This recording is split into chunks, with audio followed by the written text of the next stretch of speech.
فيضانات قوية اجتاحت الجزائر لترسم صورة حزينة لحالة هذا البلد الذي يتباهى بثرواته البترولية والغازية في وقت يعجز فيه نظامه العسكري الحاكم عن توفير بنية تحتية في المستوى ومواجهة تحديات البناء والتطوير. بلد يعتبر نفسه قوة ضاربة يجد نفسه مكبلا بضعف الطرق والجسور والمدارس والمستشفيات، وهو ما أدى إلى تفاقم المأساة التي رافقت فيضانات الجزائر وتسببت في خسائر فادحة للأرواح والممتلكات. وتبينت المشاهد المأساوية جراء الفيضانات، حيث عثر على جثة طفلة تبلغ من العمر 7 سنوات جرفتها السيول في إحدى بلديات ولاية قالمة شرق البلاد، فيما توفي طفل آخر يبلغ عمره 9 سنوات جراء انهيار جدار الملعب الجواري في بلدية خميستي بولاية تيبازا. مشاهد مؤلمة أثارت حزنا واستياء عارما بين الجزائريين من نظام عسكري ما فتئ يهدر أموال الشعب على دعم جبهة البوليزاريو الانفصالية ويضيع ملايير الدولارات من أجل إرشاء بعض المنظمات واللوبيات ووسائل الإعلام المأجورة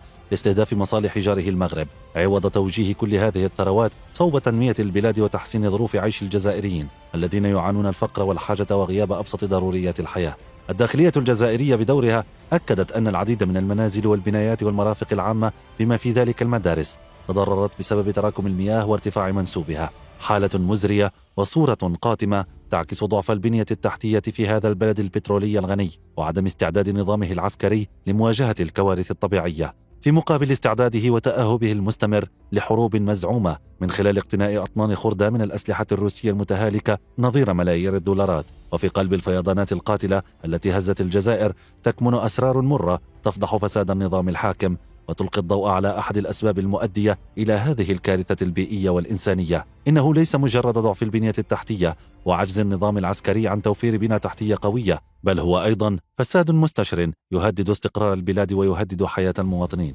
حيث ينهب النظام الحاكم الموارد الوطنية ويتاجر بمقدرات الشعب، وهذا لوحده يشكل سببا رئيسيا في ضعف البنية التحتية وعدم تطويرها بشكل مناسب. فالأموال التي كان ينبغي أن تخصص لتعزيز البنية التحتية وتحسينها تهربت وتم تحويلها إلى الحسابات الشخصية في سويسرا وبنما، مما أدى إلى تفاقم الأوضاع. إن النظام العسكري الذي يحاول تسويق صورة القوة والتميز يترك الشعب في حالة ترد وخطر، ولذلك فإن الشعب الجزائري الشقيق مدعو اليوم أكثر من أي وقت مضى لإجراء تغيير حقيقي غير محاسبة العسكر الفاسدين والمتلاعبين بالأموال العامة، والنضال من أجل إقرار دولة مدنية بعيدة عن حكم الكابرانات. حينها فقط يمكن للجزائر النهوض من جديد وتشييد بنى تحتية تليق بثرواتها وتحمي أرواح شعبها في إطار نظام سياسي شفاف وديمقراطي يضع مصلحة الوطن والشعب فوق كل